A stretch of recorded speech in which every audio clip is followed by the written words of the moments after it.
Good evening student. आज हम पढ़ेंगे हिंदी ग्रामर में चैप्टर 17 क्रिया। आप लोग खोलिए पेज नंबर 93, चैप्टर 17 क्रिया। क्रिया मतलब वर्ब। आप लोग इंग्लिश में पढ़ते हैं वर्ब, तो वर्ब पढ़ेंगे आज हम। क्रिया का मतलब क्या होता है?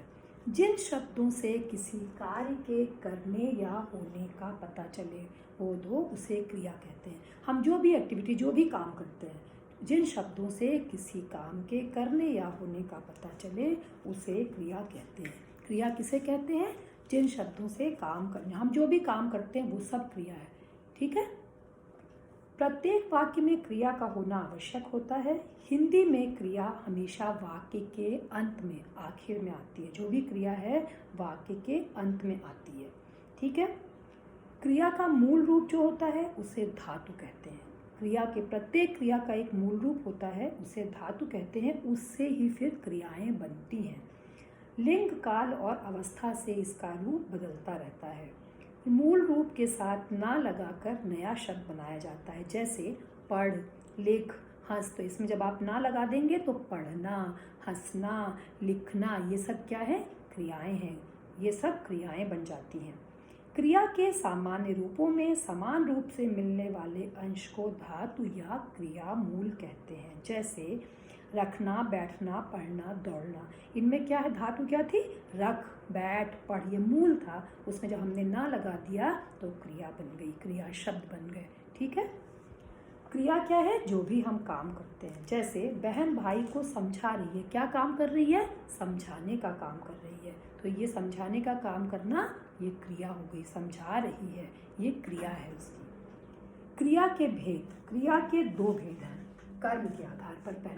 पहले हम पढ़ेंगे क्रिया के भेद कर्म के आधार पर। उसके बाद क्रिया के भेद होते हैं प्रयोग अथवा रचना के आधार पर।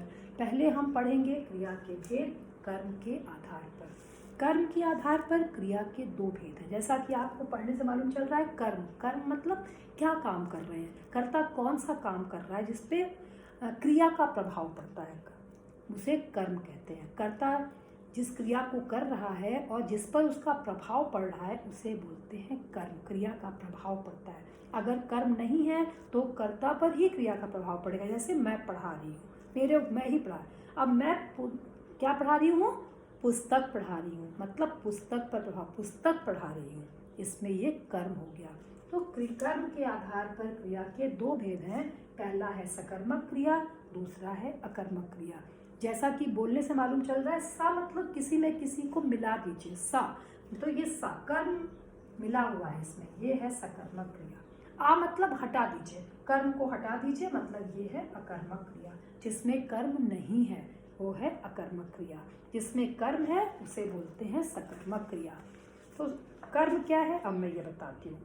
जिन क्रियाओं का कर्म होता है और क्रिया का फल कर्म पर पड़ता है उन्हें सकर्मक क्रिया कहते हैं। जैसे टीचर पुस्तक पढ़ा रही हैं। मैं क्या पढ़ा रही हूँ? पुस्तक पढ़ा रही हूँ। मेरा कर्म क्या है? पुस्तक, पुस्तक पर प्रभाव पड़ रहा है। टीचर पुस्तक को पढ़ा रही है, इसमें कर्म का चिन्ह भी छुपा हुआ है, को। आप लोगों ने कारक में पढ़ा है, कर्ता ने कर्म को। तो कौन सा कर्म कर रही हूँ? पुस्तक को पढ़ाने का। तो इसमें क्या है? कर्म है। सकर्मक क्रिया का उदाहरण हो गया मैं बोलूँ मैं पढ़ा रही हूँ, केवल आपको नहीं पता है क्या, ऐसे क्वेश्चन करके देखिए क्या पढ़ा रही है। कर्म पता करने का सबसे आसान तरीका है, कोई वाक्य मान लीजिए लिखा है, मैंने लिखा मैं पढ़ाती हूँ। अब आप क्वेश्चन करिए कर्ता के साथ, क्रिया के साथ कर्ता से, क्या पढ़ाती हूँ, क्या, किसे और किसको करके प्रश्न कीजिए, आपको तभी कर्म मिल जाएगा। इसका मतलब ये अकर्मक क्रिया है। आपको आंसर नहीं मिल रहा है, ये अकर्मक क्रिया है। अब मैं कह दूँ मैं क्या पढ़ाती हूँ, आप बोलिए मैं हिंदी पढ़ाती हूँ, आपको पता लग गया आंसर, मैं हिंदी पढ़ाती हूँ, हिंदी हो गया कर्म। तो ये अकर्मक क्रिया है। अब मैं इसी में लिख दूँ मैं हिंदी पढ़ाती हूँ, तो आपको पता लग गया कि मैं क्या पढ़ा रही हूँ। इसका मतलब ये सकर्मक क्रिया का उदाहरण है। ये अकर्मक हो गया आपका, और ये नीचे मैंने लिखा ये आपका सकर्मक क्रिया। इसमें आपको पता है कि मैं क्या पढ़ा रही हूँ। आप क्वेश्चन करके देखिए, हमेशा जब भी वाक्य लिखा हो क्या, किसे और किसको, प्रश्न कीजिए, आप जब उसका उत्तर नहीं मिले तो मतलब यह कर्मक क्रिया है, उत्तर मिल जाए तो आप समझिए कि ये सकर्मक क्रिया है। ठीक है, जैसे अकर्मक क्रिया का उदाहरण है राहुल जाता है। ठीक है, इसमें कोई कर्म नहीं लगा हुआ है। इसके प्रियंका गा रही है, क्या गा रही है आपको नहीं पता है। ठीक है, इसलिए ये अकर्मक क्रिया का उदाहरण है। अब सकर्मक क्रिया के भी दो भेद होते हैं। सकर्मक क्रिया, जैसे इसमें मैंने एक कर्म लगाया, अब इसमें मैं एक कर्म और लगा दूं तो वो द्विकर्मक हो जाएगा। एक कर्म लगा है तो सकर्मक के दो भेद हैं। सकर्मक क्रिया प्रायः दो प्रकार की होती है, एक कर्मक जिसमें सिंगल एक क्रिया लगी हो और द्विकर्मक जिसमें दो क्रियाएं लगी हों। जैसे इसमें लिखा हुआ है आशावरी पेन से लिखती है। ठीक है, पेन कर्म है, पेन से लिखती है। सोनिया झाड़ू से सफाई करती है। देखिए, इसमें आपको एक ही कर्म, झाड़ू से सफाई कर रही है, काम कर रही है। द्विकर्मक में क्या है, माँ बेटी को रोटी बनाना सिखाती, बेटी को सिखा रही है रोटी बनाना, रोटी बनाने का काम। किसको और क्या, दोनों आंसर मिल रहे हैं इसको। किसको सिखा रही है और क्या सिखा रही है, यहाँ पे दो कर्म हो गए। बेटी को, माँ बेटी को रोटी बनाना सिखाती है, तो ये हो गया किसको, बेटी को। क्या सिखा रही है, रोटी बनाना, रोटी बनाना। तो इसमें दो कर्म हो गए, क्या और किसको, सिखा रही है। माँ बेटी को रोटी, इसमें दो कर्म आ गए, बेटी को और रोटी बनाना। इसीलिए ये द्विकर्मक क्रिया का एक उदाहरण है। ठीक है, अब मैंने आपको अकर्मक और सकर्मक क्रिया समझा दी। अकर्मक क्रिया जिसमें कर्म ना हो, क्रिया का प्रभाव सीधे कर्ता पर पड़ता है, और सकर्मक क्रिया जिसमें कर्म पर क्रिया का प्रभाव पड़ता है, सीधे कर्ता पर नहीं पड़ता है। चलिए, इसके बाद है प्रयोग और संरचना के आधार पर क्रिया के भेद। 6 भेद इन्होंने लिखे हैं। प्रयोग और संरचना के आधार पर हिंदी में 6 भेद होते हैं क्रिया के। पहला है सामान्य क्रिया। सामान्य क्रिया जैसे आपने अभी पढ़ा, उमेश गया, कैलाश नहाया, कर्म नहीं लगा हुआ, उसमें सिंपल काम कर दिया, ये आपका सामान्य क्रिया हो गया। ठीक है, इसमें कोई डाउट नहीं है। सामान्य क्रिया, सिंपल काम जो आपने किया वो सामान्य क्रिया, सिंपल वर्ड जिसमें लगा है। दूसरा जब आएगा संयुक्त क्रिया। संयुक्त क्रिया मतलब जिसमें एक से अधिक क्रियाएं हों, संयुक्त क्रिया। संयुक्त मतलब होता है मिला हुआ, किसी में किसी चीज को जोड़ देना, संयुक्त क्रिया। ठीक है, मिला हुआ कोई चीज। तो इसमें दो क्रियाएं, जैसे माता जी कार्यालय से लौट आई, लौटना भी क्रिया और आई आना भी क्रिया, तो इसमें दो क्रियाएं आ गई। अनुभा ने भोजन कर लिया, करना और लेना दोनों, कर लिया दो हो गई, ये कर और लिया। केवल अनुभव ने भोजन किया होता तो एक क्रिया थी, लेकिन कर लिया ये दो क्रियाएं हो गई, इसीलिए ये संयुक्त क्रिया का उदाहरण है। किसी वाक्य में एक से अधिक क्रियाएं हों तो उन्हें संयुक्त क्रियाएं कहते हैं। एक से अधिक लगी, जैसे कर और लिया, मैंने आपको बताया भोजन कर लिया, ये दो क्रियाएं हैं। भोजन किया केवल होता तो कर एक क्रिया रहती, यहाँ पर दो क्रियाएं, इसलिए ये संयुक्त क्रिया का उदाहरण है। फिर है आपका नाम धातु क्रिया। संज्ञा, सर्वनाम, विशेषण आदि शब्दों से बनने वाली क्रियाएं नाम धातु क्रियाएं कहलाती हैं। नाम धातु क्रियाएं किन किन शब्दों से बनती हैं, संज्ञा, सर्वनाम और विशेषण आदि शब्दों से। देखिए मैं समझाती हूँ। नाम धातु क्रिया, ये रचना के आधार पर क्रिया का तीसरा भेद है। नाम धातु क्रिया, नाम धातु संज्ञा, सर्वनाम, विशेषण आदि शब्दों से बनने वाली। जैसे संज्ञा है हाथ, हाथ क्या है, संज्ञा। मैं बोलूँ मैंने इस चीज पर, इसे हाथ से उठा लिया, मैंने अपना सामान हाथ से उठा लिया। ठीक है, तो अब मैंने क्या किया, हाथ से उठाया, संज्ञा थी हाथ, उठाने का काम किया। अब मैं हाथ से कह दूं हथियाना, या मैंने अपना सामान हथिया लिया, हथियाना क्रिया हो गई। ये है संज्ञा और ये है क्रिया। मतलब एक जगह मैंने हाथ से उठाने का काम किया, संज्ञा से हाथ से उठाया, उठाना क्रिया हो गई थी, लेकिन जैसे ही मैंने उसे हथियाना कर दिया, मैंने सामान हथिया लिया, हथियाना ही क्रिया हो गई। मैंने उसका सामान हथियाया मतलब कब्जे में कर लिया आपने, तो ये हाथ से हथियाना। तो ये नाम धातु क्रिया संज्ञा, सर्वनाम और विशेषण से। जैसे बच्चों को हर समय फटकारना नहीं चाहिए। फटकार से बना फटकारना। मैंने बच्चों को फटकार लगाई, लगाने का काम, लगाई क्रिया हुई। अब यहाँ फटकारना नहीं चाहिए, मतलब फटकारना क्रिया बन गई, फटकारना नहीं चाहिए। तारों का टिमटिमाना मन मोहता। टिमटिमाना, तारे टिमटिमा रहे हैं और टिमटिमाना, टिमटिमाना बन गया आपका क्रिया। रहे हैं वहाँ लग रहा था टिमटिमा रहे हैं, यहाँ पर मैंने कहा टिमटिमाना, मतलब वो टिमटिमाने का काम कर रही हैं, यहाँ ये क्रिया बन गई।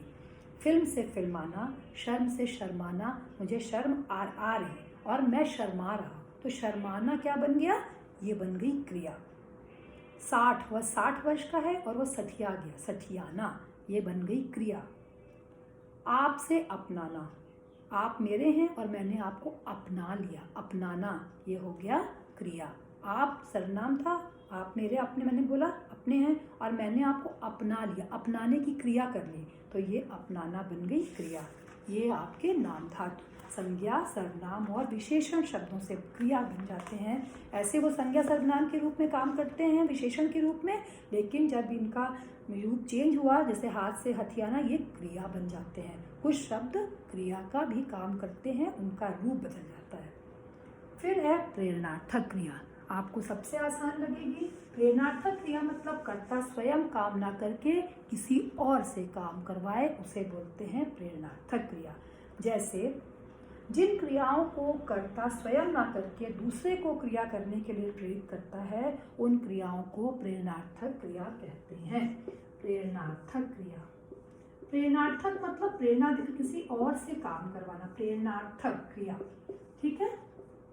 जैसे मैं बोलूं कि मैं पढ़ा रही हूँ, तो ये तो डायरेक्ट मैं पढ़ाने का काम कर रही हूँ। मैं बोलूँ मैंने बच्चों से पढ़ाने का काम करवाया, किससे करवाया, बच्चों, टीचर बच्चों से पढ़वा रही हैं, मतलब मैं तुम लोगों से पढ़वा रही हूँ, खुद नहीं पढ़ रही हूँ, डायरेक्ट मैं खुद नहीं कर रही।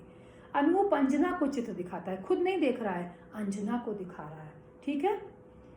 मीनाक्षी ने पुत्र को दलिया खिलाया, उसने खुद नहीं खाया, पुत्र को खिलाया, मतलब दूसरे से काम करवाया या दूसरे के लिए किया, उसने पुत्र को खिलाया, खुद नहीं क्रिया संपन्न की, पुत्र को खिलाया।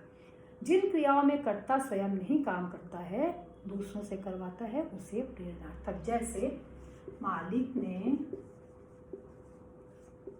नौकर से चाय मंगवाई।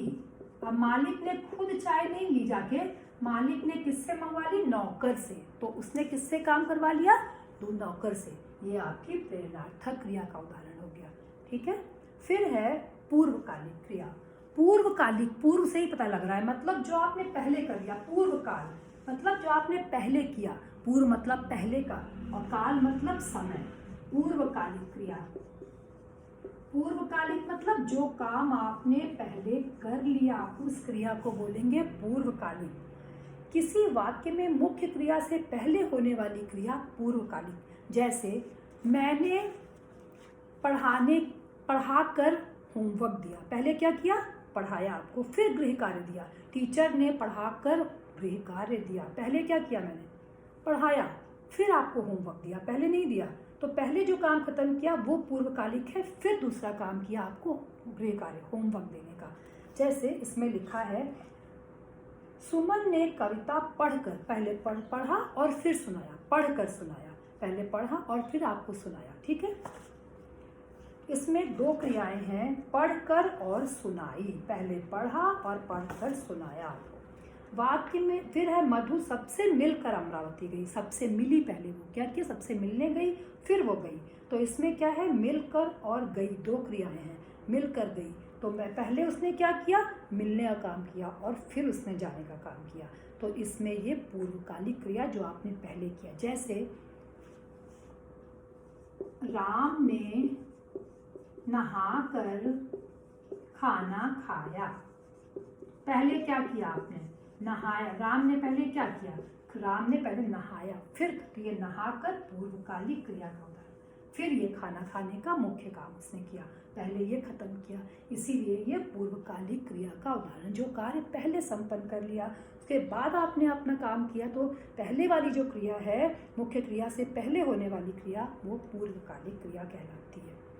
फिर है कृदंत क्रिया। कृदंत मतलब लिखा हुआ है जो क्रियाएं क्रिया शब्दों के अंत में प्रत्यय लगाकर बनती हैं उन्हें कृदंत क्रियाएं, मतलब प्रत्यय लगाकर क्रिया बन जाए उसे बोलेंगे कृदंत क्रिया। जैसे चल से चलना, आपने अभी सीखा था, पढ़ से पढ़ना, देख से देखना, तो वैसे ही चल में ता मिलाया चलता, लिख में मिलाया लिखता, कर मिला दीजिए चल कर, लिख कर, ये आपके कृदंत क्रिया के उदाहरण हैं। चलता, लिख कर, लिखना, ये सारे कृदंत क्रिया हैं। मतलब जो प्रत्यय आपका जो सामान्य क्रिया है उसमें ऐसे ही तो शब्द बन जाते हैं ना प्रत्यय लगा करके, तो ये कृदंत क्रियाएं हैं। चलना, चलता, चल कर, चल में लगा दिया कर तो ये बन गया चल कर। वह विद्यालय से चलकर आया, चलकर ये बन गई क्रिया, विद्यालय से चल कृदंत क्रिया बन गई, विद्यालय से चलकर आया। लिखता, वह पेन से लिखता है, लिखता, ये कृदंत क्रिया, लिख मूल धातु थी, उसमें जब प्रत्यय आपने लगाया तो बन गया लिखता। तो ये आपकी कृदंत क्रियाओं के उदाहरण हैं। आप सबको मैंने इतना समझा दिया क्रिया के जितने भेद थे। अगर आप लोगों को कोई डाउट है आप लोग कल गूगल मीट क्लास में इसको क्लियर करेंगे, डाउट बुक पर कंप्लीट करेंगे, क्वेश्चन आंसर आप लोग करेंगे, डाउट होने से कल आप लोग पूछिए। ठीक है बच्चों, थैंक यू।